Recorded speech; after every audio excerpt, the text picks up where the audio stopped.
With over 10 million Americans unemployed, food insecurity is one of the most devastating results of the coronavirus pandemic. Nonprofit food banks and soup kitchens find themselves overwhelmed by the need, but people of faith continue to carry on. Jubilee Soup Kitchen, located at Emmanuel Episcopal Church, is supported by 16 churches and organizations in the Rockford area. To find out how they're coping, we welcome John Birnbaum and Tammy Lewis, co-coordinators of the kitchen. We also welcome Reverend Diane Tomlinson from Emmanuel Episcopal Church and Gail Hobart, a longtime volunteer from Holy Family Catholic Church in Rockford.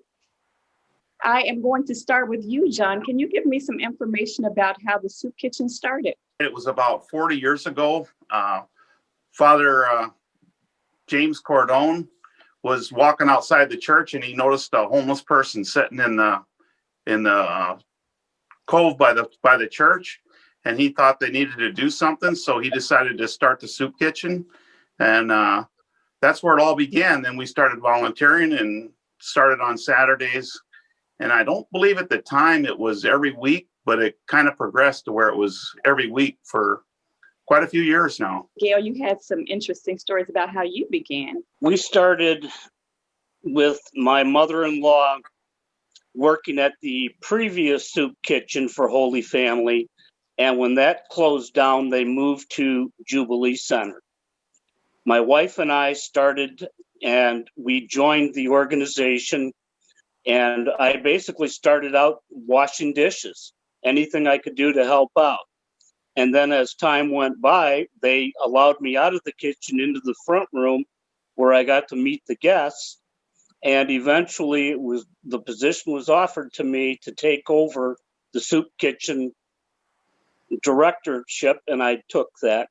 And we have been doing this for 12 years, and it's a very rewarding experience, and I've met a lot of interesting people. Tammy, can you tell me how you began working with the soup kitchen? I am a member of Emmanuel Episcopal Church, where the soup kitchen is at. And there was a gentleman who ran the soup kitchen for about 25 years, and he wanted to retire.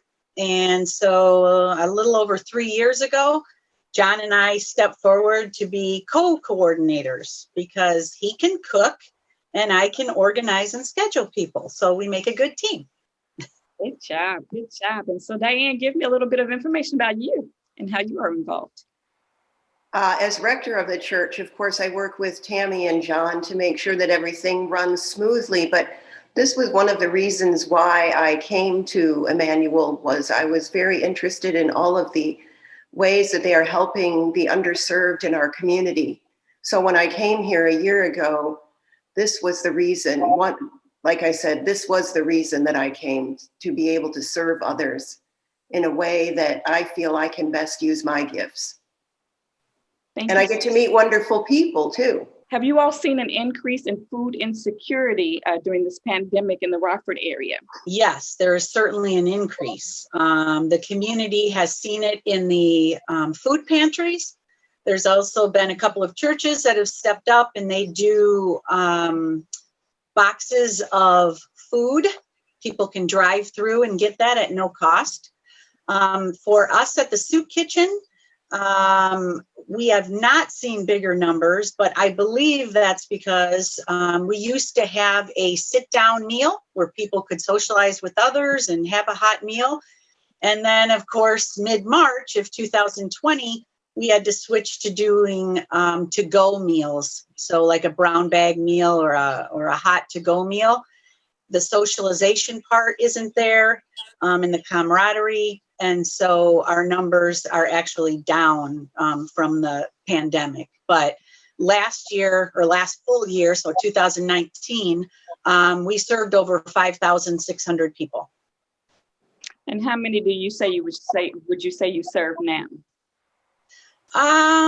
We get under 100, and we used to get, when we were dining inside, about 150 people. Okay. Has anything else changed in the way you serve people during this pandemic? In the summer, we realized people needed new clothing and toiletries. So we reached out to the parish and asked people to donate toothpaste, toothbrushes, things like that. And the response was overwhelming, with parishioners donating to the soup kitchen so that the guests could, have the things that we take for granted in our lives. And also at Christmas, we knit scarves all year long. So each person that came to the door at the Christmas meal was given a scarf as well, their choice of a scarf. They weren't just handed a scarf. Tammy did a great job of asking someone what color scarf they would like. We had a parishioner that had a daughter that suffered with mental illness and ended up committing suicide. And that was the family's, tribute to her to start this for the mentally ill. They are made by people, and each one of them has a little tag that is sewn in that says Jubilee Scarves, because it's part of this memorial to their daughter. And this year we collected almost 900 scarves. I know you all have some great stories, both then and now, about the people that you serve and your experiences there. So I'm going to start with you, Reverend Diane. And if you could tell me a story, and then we'll go through, and everybody just kind of think about a story about the people you've met and your experiences while working. Yes, I recall a woman coming in, and she was handicapped in some way. And so she was having trouble walking and holding on to her plate. So she would ask someone to help her, and right away another person stepped forward and helped her carry her plate to her to the table. That was when we had in-room dining. She came to church a couple of times, and she always had the biggest hugs of any person that I met, and remembered everyone, and was so grateful for what we were doing for the community. But also how the members or the people that come in, they're willing to help each other. And that's what I love to see, that it's not just us helping them, it's they help one another and they help us. We have one fellow who comes in and cleans faithfully every Saturday. I like to tell a story about a gentleman that's got some mental illness, and he comes in sometimes and helps him clean. He's a friend of the janitor that cleans up for us. And so he's usually there at the end. And one day we got that pool table and uncovered it, and we played a game of pool. And I mean, he smiled ear to ear, and he was just so happy to have a person take a little time and spend with him. And I don't think he got that very much. And it just made my day, and I think it made his day also. Seeing the person standing in front of us, rather than so many of these people are looked through, and here they come and they are valued as human beings, where in the outside world, that's not necessarily true, unfortunately. I enjoy being the greeter at the door. I welcome everyone, wish them a good day, and tell them what we're having on the menu. And everybody gets excited when it's something that they really like. And then during the meal, I'll walk around the tables and talk to everybody and ask them how they're doing. And everyone is treated with respect, and everyone seems to welcome the opportunity to be together. The community has a group of people that help each other, and they look out for each other. And it's just amazing to me that even when they come through the door, how peaceful and respectful they are. I tell them all, please smile and tell my servers are doing a good job, and you'll get an extra dessert out of it. And I get in trouble sometimes for that because my wife will hear me. But it's just been different not being able to have the team come in, all of our guests that we serve. And I'm looking forward to the day we can get back to it. We have a couple of folks who are guests of the soup kitchen. They also are members of our church, and they turn around and give back by helping serve when we are doing the full meals. We need a lot more people when we are serving a full meal. And we're trying to work on a limited basis right now due to COVID. And they miss it. They miss the service and being able to give back. What has been the response of the faith community, and are churches stepping in to help even when the doors of the church are closed? What I've noticed most is our parishioners miss the ability to serve, because that is who we are as a community. And we have the same people such as John and Tammy, but also faithful parishioners who are there every time we are called to serve in the soup kitchen.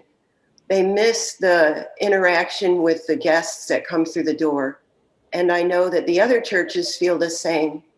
Although I'm not there every week, when I am there to greet the people that are serving from the other parishes, they are so excited and so happy to be able to give back something. That's all we all want to do, is be able to give something back to our communities to make it a better place. Friendlier, healthier, happier. So that even though the doors are closed, our hearts are open. And I have John and Tammy to thank for that. I think it's remarkable that through the pandemic, I mean, we had to switch overnight from doing served meals to go. And every single one of the churches and groups that serve at the soup kitchen were willing to make that change and, go forward with entirely different menus and how to serve. And I just am very thankful for all of our groups that were flexible and are continuing to be flexible during the pandemic. We couldn't do it without these other churches. There's no way we could do it every week. And if they would have backed out because of COVID or got scared to serve people because of the interaction they're going to have, it would have been the end. But everybody stepped up and everybody did a fabulous job. And we have not missed a Saturday. So this soup kitchen goes month after month, week after week, year after year, serving a meal every single Saturday. I think it's neat that they have this network, and when they have something that we really like, and they'll go out and all of a sudden you'll start seeing more people come back, because they'll go tell somebody, that'll tell somebody, and pretty soon you got this group of people that are coming in kind of late on the day. But I think it's just neat how their communication works and how all these people are connected and take care of each other. You all are doing some great, awesome, amazing work. And there are a lot of people that are stuck at home that want to help. What are some of the things that they can do for the Jubilee Soup Kitchen and in their communities? Pray for us. Pray for one another. You can also go to our website at www.emmanuelrockford.org. In the top right-hand corner, there's a drop-down menu for donate. And if you open that up, you can donate directly to the soup kitchen that way. Thank you, John, Tammy, Gail, and Reverend Tomlinson for sharing Jubilee's story. I am Jasmine Taylor for Different Drummers and the Greater Chicago Broadcast Ministries. Keep the faith.